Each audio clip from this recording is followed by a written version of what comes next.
Romeine 8 vers 15 tot 25 sê, julle het immers nie 'n gees ontvang wat verslawing bring, sodat julle weer bang hoef te wees nie. Nee, julle het die gees ontvang wat bevestig dat ons tot kinders aangeneem is. En daarom roep ons Abba, Vader. Die Gees self getuig teenoor ons gees dat ons kinders van God is.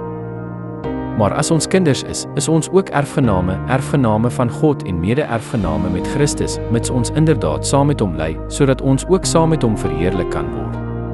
Ek is oortuig dat die lyding van die huidige tyd nie vergelyk kan word met die heerlikheid wat bestem is om aan ons geopenbaar te word nie. Met vurige verlange wag die skepping daarop dat die kinders van God openlik bekend gemaak sal word. Want die skepping is onderwerp aan 'n sinlose bestaan, nie uit eie keuse nie, maar deur hom wat dit daaraan onderwerp het. Die skepping hoop om self vrygemaak te word van verslawing aan die verganklikheid, met die oog op die heerlike vryheid van die kinders van God. Ons weet immers dat die ganse skepping tot nou toe saam met ons sig, ja, in geboortepyne verkeer. En nie net die skepping nie, maar ook ons wat die Gees as God se eerste gawe ontvang het, sig innerlik, terwyl ons uitsien na ons aanneming tot kinders, die bevryding van ons liggame. Ons is immers verlos in hoop. Maar die hoop wat gesien kan word, dit is nie regtig hoop nie, want wie hoop nog op wat 'n mens reeds kan sien? Maar as ons hoop op dit wat ons nie sien nie, dan wag ons daarop met volharding.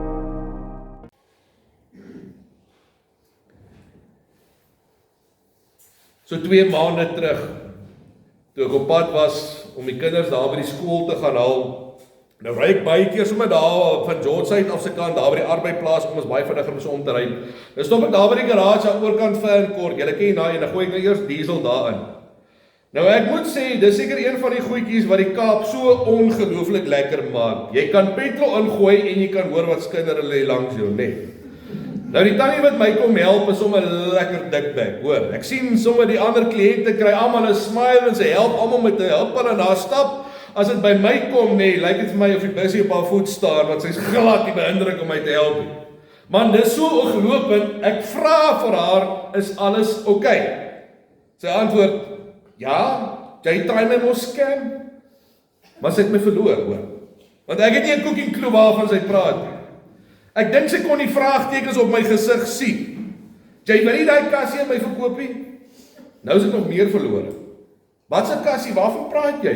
Nee, jy het mos op 'n ad gesit op Facebook. Ek sê vir haar, ek het niks opgesit nie. Sy gaan verder, nee, maar jou profiel is dan nou op. Kyk, toe ek by die skool stop, nee. Toe begin ek op Facebook soek. Want daai bokker wat my foto gebruik het om hom in die hande te kry of hy besig is om mense te scam, maar ek kry toe niks. Hy het seker daai kassie nou om 10 verskillende mense verkoop. Ek weet nie of julle dit al ooit oorgekom het nie. Ek sien Dirk het dit reg oorgekom dat iemand jou identiteit steel. Mense, dit maak jou boos, hoor. Want 'n mens se identiteit is mos maar gekoppel aan wie jy is. En wanneer jy iemand jou identiteit probeer steel en dit nog om nonsens aan te jaag, môre is almal kwaad vir jou en jy het nie idee hoekom nie. Nou ek wens ek kon sê, nee, dat dit net mense is wat jou identiteit probeer steel, maar om eerlik te wees is hulle nie die enigstes nie, hoor. Jammer om jou vandag te leer te stel, daar's nog ene en sy naam is die wêreld. Hoor gou wat staan in vers 15. Julle het immers nie 'n gees ontvang wat verslawing bring sodat julle weer bang hoef te wees nie. Nee, julle het die gees ontvang wat bevestig dat ons tot kinders aangeneem is en deur hom roep ons Abba, Vader. Nou vers 15 sê dat ons 'n nuwe identiteit gegee is. Een waar ons kinders van God genoem word. So op jou ID-kaart van wie jy is, staan daar lekker dik geskryf agter jou naam, jy is 'n kind van God. Dis wie jy is. Die wêreld kom en sê vir jou, dis wat jy dink. Jy's niks, man. Jy is wat jy het. As jy niks het nie, is jy niks. As jou bankrekening R100 wys, is jy 'n las vir die samelewing, belangrike mense se tyd nie die moeite werd nie. As jy 'n 1 en 'n paar nulle agter jou naam het, sommer 'n hele paar nulle, dan begin jy saam met die groot koppe praat. Nou, hulle is iemand, hoor. Dis die ouens wat alles het. So dis nommer 1. Jy is wat jy het. Nommer 2 is, jy is wat jy doen. As jy nou 'n dokter is, of 'n proffie is, of 'n advokaat, dan het jy dit, my maat. Ek lag so in die verlede, julle sal weet, in ons vroeë dae, was daar 3 goed gewees wat dit was. 'n Skoolhoof, 'n dominee, en 'n dokter. As jy een van daai 3 was, nee, dan is jy iemand met eer rondom jou. Iemand baie belangrik. Dit is nommer 2. Jy is wat jy doen. Daar is nog een. Jy is wat mense van jou sê. As jy baie followers het, en jy is bekend, en jy is beroemd, dan het jy dit, my maat. Nee, maar dan is jou kop neer. Jy moet 'n influencer word, almal moet van jou weet, nee, kyk, dan is jy iemand hoor. Wraggies, dan tel jy. So die wêreld sê vir jou, jy is wat jy het. Jy is wat jy doen. Jy is wat mense van jou sê. Die Heilige Gees kom en sê, o nee, glad nie. Wie jy is, het niks te doen met enigiets van daai goed nie. Jy is 'n kind van God. Al het jy niks in jou bankrekening nie. Al staan jy agter 'n toonbank en verkoop speelgoed. Al weet net die mense in die kerk, al ken net jou mense in jou kerk, al ken net jou familie jou. Wie jy is, word nie bepaal deur hierdie goed nie, maar wie God sê jy is. Hy gaan nog geen verder. Jy kan nie heen wat die hemel en die sterre gemaak het. Die see en berge en son wat alle mense gemaak het, die grootste wat ooit bestaan het, jou Vader noem. Abba beteken eintlik Papa. Is dit nie ongelooflik nie? God sê, jy kan my jou pa noem. Jy is my kind. Dis hoe ernstig God oor jou is. Hoor ons dan vers 17. Maar as ons kinders is ons ook erfgename van God en mede-erfgename met Christus, mits ons inderdaad saam met hom ly, sodat ons ook saam met hom verheerlik kan word. Ek het nou 'n karavaan gesien ry voor my eendag met 'n oupa en ouma binne in voorin, en agter op die karavaan was daar 'n lekker groot stiker daarop, kyk hoe blaas ons die kinders se erfgeld. Of 'n ander een waar die oupa het agter op sy kar gehad het, my laaste cheque het gehop met my nie vra nie Getty. Nou as dit by God kom, mense, God het alles, hoor. Hy besit die hele aarde. En as ons sy kinders is, gaan ons dit alles eendag kry. En dit gaan nie hier oor 'n visvangboot nie. Kom ons maak dit 'n cruise ship met 3 Ferraris nie. Hierdie goed is tydelik. Hierdie goed is overrated. Nee, ons kry regtig die cool goed, die regte goeie goed. Ons kry God se goedheid, ons kry sy waarheid, ons kry sy wysheid, ons kry sy lig, sy liefde, sy vreugde, sy vrede. Dis wat Paulus bedoel. As kinders van God, het ons regtig 'n goudmyn gekry in God se ewige goedheid. Julle het nou met julle boude in die botter geval, hoor. Jy kry God se goedheid vir altyd. Maar, en hier kom die maar, jy het 'n werkie om te doen. Hierdie identiteit wat God vir jou gegee het as kind van God, dat jy aan God behoort, dat God jou pa, jou vader is. Jy behoort hierdie identiteit met trots elke dag daar buite rond te dra, vir almal te kan wys daar buite. Al kom die lewe en die lewe slaan vir jou hart. Want hoor wat staan in vers 17. En mede-erfgename met Christus, mits ons inderdaad saam met hom ly, sodat ons ook saam met hom verheerlik kan word, in plat Afrikaans. Jy moet die reën vat, om die reënboog te kry. Jy moet die winter vat, om die somer te waardeer. Die slegte moet kom, sodat jy die goeie kan ervaar. Sekere tye moet kom, sodat hoop kan asemhaal. Daai laaste een het my verskriklik hard geslaan toe ek dit lees eendag op my foon. Sekere tye moet kom, sodat hoop kan asemhaal. Hoe gaan jy ooit leer om God te hoop, as daar nie tye kom waar jou vrae meer as jou antwoorde is nie? Paulus ken daai. Hy het 'n rowwe lewe in Jesus gehad. Hy was geslaan, hy's weggejaag van plekke af, hy's verstoot, hy's onder die klippe gesteek, hy's gesweep, hy's meer as een keer uitgespoel op 'n stadium uit die see uit, en natuurlik was hy al 'n hele paar keer in die tronk gewees. Net omdat hy glo in Jesus, net omdat hy leef vir Jesus, net omdat hy God se kind is. As God se kind, het hy oor ons daai identiteit as kind van God uitgeleef. En die reaksie wat Paulus gekry het, was nie altyd positief gewees nie. Ek meen, net die tyd toe hy die brief geskryf het aan die gelowiges in Rome, was 'n bitter swaar tyd in sy lewe. Dis nie net hy nie. Jesus het dieselfde versoekings en siektes en krom regstelsels belewe wat ons het. Hy het dieselfde boosheid belewe. Hy ken waardeur ons gaan. Hy het dit verdra en vrywilliglik het hy sy lewe aan 'n kruis gegee, sodat ons in ons stryd en struggles kan opstaan vandag met 'n vuis in die lug om te kan sê met sekerheid, ek is God se kind, al gaan dit nie altyd soos ek dink nie. Ek kan dit sê. Ek kan God selfs my pa, my vader noem, omdat Jesus dit moontlik gemaak het. Maar nou kom iets ongelooflik. Kyk na vers 18. Ek is oortuig dat die lyding van die huidige tyd nie vergelyk kan word met die heerlikheid wat bestem is om aan ons geopenbaar te word nie. Hoor julle wat sê Paulus?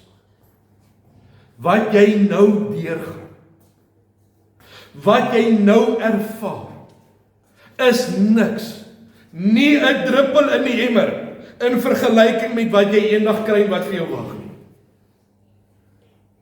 Jaapie het nou so op die bestuurspan so 'n oulike ding deurgestuur van 'n dowe ou, wat getuig van hy kan nie wag om die hemel te kom nie, want dit sal die eerste keer in sy lewe wees wat hy iets sal hoor. En die eerste ding wat hy ooit in sy lewe sal hoor, is wanneer God sy naam noem. Dit sal die eerste geluid wees, God se stem. Jy kan nie hierdie twee langs mekaar sit nie. Jy kan dit nie met mekaar vergelyk nie. Jy kan nie jou lewe en jou swaar kry wat jy hier het met wat vir jou voorlê met mekaar vergelyk nie. Paulus sê, my maat, daar's geen vergelyking nie met wat jy nou ervaar en wat vir jou voorlê nie. Dink 'n bietjie hieraan. Sê net maar, jy sien daai eilandjie wat daar is. Daar's 'n ou wat sy hele lewe by hy eilandjie bly. Dis al wat hy ken. Sy hele lewe. Dis wat hy van die lewe verstaan, dis hoe hy dink die lewe is. So groot soos 'n blokhuise, kom ons sê so hektaar groot. Hy reken dis die beste wat dit ooit sal wees, daar's niks daar buite nie. Probeer gou vir daai ou verduidelik, my maat, jy kan dit nie vergelyk met wat daar buite aangaan hoe buite is nie. Daar is soveel meer. Daar's bote, daar's karre, daar's vliegtye, daar's die internet, daar's rugby, daar's kos, daar's musiek, daar's werke, daar's 8 biljoen mense, daar's lande, daar's berge, daar's diere. Paulus sê in vers 18, jy verstaan nie wat vir jou voorlê nie. As jy dit net kon sien, as jy net 'n glimstertjie kan kry wat vir jou voorlê, as jy net so bietjie kon sien teenoor wat jy nou deurgaan en wat vir jou voorlê, man, jy sal soos Dawid elke dag voor die ark dans. Jy fight nou, jy struggle. Jy kry swaar en is moeilik. Wat vir jou voorlê, poes, man. Jy kan die twee met mekaar nie vergelyk nie. Hoor wat sê Paulus in 2 Korintiërs 4 vers 16 tot 18. Daarom word ons nie moedeloos nie. Ons liggame is besig om te sterf, maar God maak ons geestelike lewe elke dag nuut. Want wanneer ons swaar kry, dan is dit net vir 'n kort tydjie. En dit is nie baie swaar nie. Later bring hierdie swaar kry vir ons iets wat beter is as al die ander dinge. Iets wat baie belangrik is. Dit is iets wat dit is dat ons vir altyd saam met God kan wees. Daarom is die dinge wat 'n mens kan sien nie baie belangrik vir ons nie. Die dinge wat 'n mens nie kan sien nie, is belangrik. Die dinge wat 'n mens kan sien, is net vir 'n kort tydjie daar. Maar die dinge wat 'n mens nie kan sien nie, is vir altyd. Daar is geen vergelyking tussen wat jy nou deurgaan en wat vir jou voorlê nie, hoor. Vers 23 sê: Maar ook ons wat die Gees as God se eerste gawe ontvang het, sug innerlik, terwyl ons uitsien na ons aanneming tot kinders, die bevryding van ons liggaam.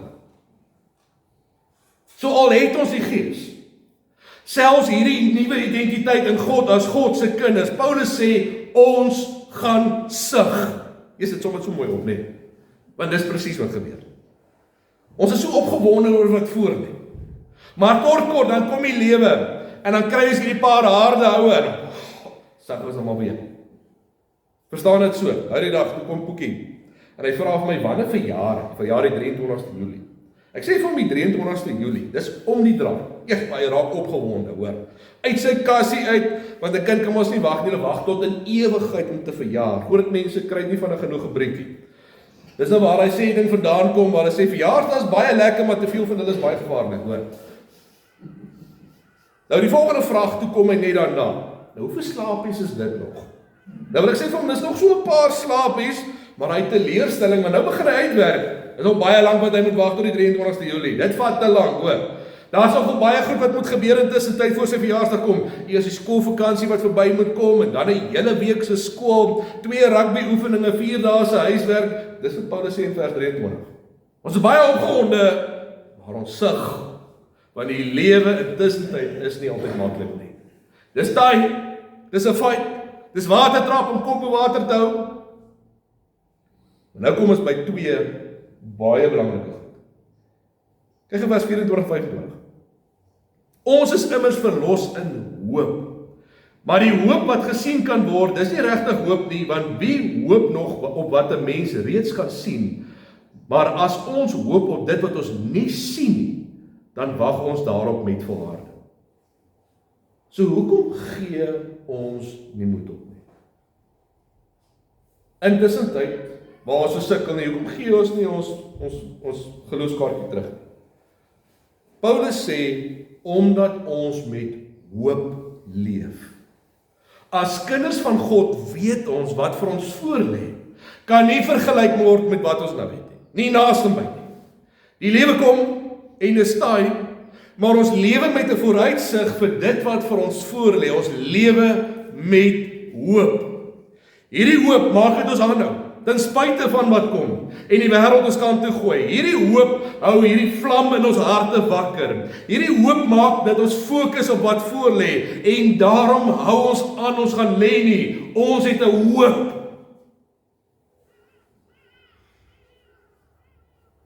Laat ek gou eers sien. Waar is my golfers? Wie het almal sy lewe al 'n golfstok geswaai? Wys my gou die hande. Is daar so 'n paar. Nog nie te laat nie, hoor. Nou, ek het op my golfstok vanoggend saamgebring. Ek is bitter lank laas gebruik. Ek dink golf is seker een van daai sportsoorte wat maak dit ou die vinnigste leer Frans praat, hoor. Jy kom en dan sit jy mos jou balletjie neer en dan gaan staan jy mos nou agter jou balletjie en dan begin jy mos nou daai hou mos nou raak sien, daai perfekte hou liniaal reguit in die middel van die fairway in die middel van die gras. Jy sien hoe trek hy op en nou trek hy vir 200 meter en hy hop en hy rol vir nog 50 meter verder reguit op pad na die vlaggie toe. Dan kom staan jy mos nou langs die bal en jy gee mos so 2 oefenhoue net om seker te maak jy kry daai perfekte hou. Die ouens wat golf gespeel het gaan nou weet. En dan trek jy los en jy slaan hom. Dan maak daai bal soos 'n valk met 'n meisie na die ander kant die draad, nê. Hy trek so op en dan duik hy sommer so links hier agter die draad verby. Kyk, haakie Frans vas, nê. Want jy wou daai stokkie selfde kant toe stuur, sommer daai dag jou al jou stokke daar in die carry verkoop vir R10. Maar dan bedaar jy bietjie eers. En maak jouself half by mekaar, sit jou kop af en dan storm jy nou maar vorentoe en jy hoop jy kry die bal aan die lang gras. Hy sê die lang gras is eintlik in die veld. Nou wil ek die golfers vra vanoggend. Hoekom kom jy nie by die huis en jy sê vir jou vrou na 'n slegte golfdag, "Eers, dis 'n stupid sport. Gaan dit nooit weer doen nie, hoor." Nee, die volgende keer dan kry jy maar weer 'n uitnodiging, jy vat nou maar weer 'n kans, jy sê vir jouself, "Hierdie keer gaan ek hy perfekte hou kry." En dalk is jy gelukkig en jy kry daai perfekte hou. Al het jy vrot gespeel. Daai een maak jou dag. Volgende keer dan gaan jy terug en jy hoop daai een word 2. Wat laat jou teruggaan? Hoop. Wat laat jy nie moed opgee nie? Hoop. Jy hoop iewers gaan hy een dalk 2 word vandag. En dis wat hoop doen. Hoop maak dat jy nie moed opgee nie. Hoop maak dat jy aanhou. Hoop maak dat jy deurdruk. Hoop maak dat jy terugkom en aanhou. My liewe Fynbos familie, jy is 'n kind van God. So sê God self. God sê, noem my Abba, Vader, noem my jou pa. Jy mag daai vrymoedigheid gebruik, want dis hoe lief God vir jou is. Jy gaan alles erf. Soveel meer as wat die aarde kan gee. Jy kan dit nie vergelyk met wat jy nou het nie naaste by nie. Dit gaan alles oortref, soveel meer. Maar intussen, met die lewe en die lewe se dinge, en hierdie dinge wat nie so maklik is nie altyd lekker saamwerk nie, hou jou fokus op wat voor lê. Dis net 'n kort rukkie, hoor. So ja, ek weet, ons sug en ons stoei. En ons roei in bote bly, en ons trap water en ons moeg is net om kop op water te hou. Maar doen dit met hoop. Die rede kom ons nie moet opgee nie, is hoop. Ons het hoop op wat môre vir ons voor lê. Laat die wêreld nou maar kom en vir jou sê, jy is wat jy is. En jy is wat jy doen. En jy is wat mense van jou dink. Ek wat niks het nie, is God se kind. Ek wat nie vreeslike groot werke doen nie, is God se kind. En alhoewel die wêreld my nie altyd raak sien nie, God sien my raak. As God se kind gaan ek iets kry wat alles oorweldig en wat ek nie verdien nie. Dit kom, dis binnekom. Ons kan nie wag nie. Ek kan môre ingaan met hierdie hoop in my hart, omdat ek God se kind is, gaan ek iets kry wat niemand van my kan wegvat nie. Die wêreld kan dit nie keer nie. Die mense kan dit nie steel nie. Die duiwel kan dit nie wegvat nie. Ek gaan vasbyt, ek gaan aanhou, ek gaan deurdruk, omdat ek 'n hoop in my hart het wat môre vir my voorlê, baie beter as nou is.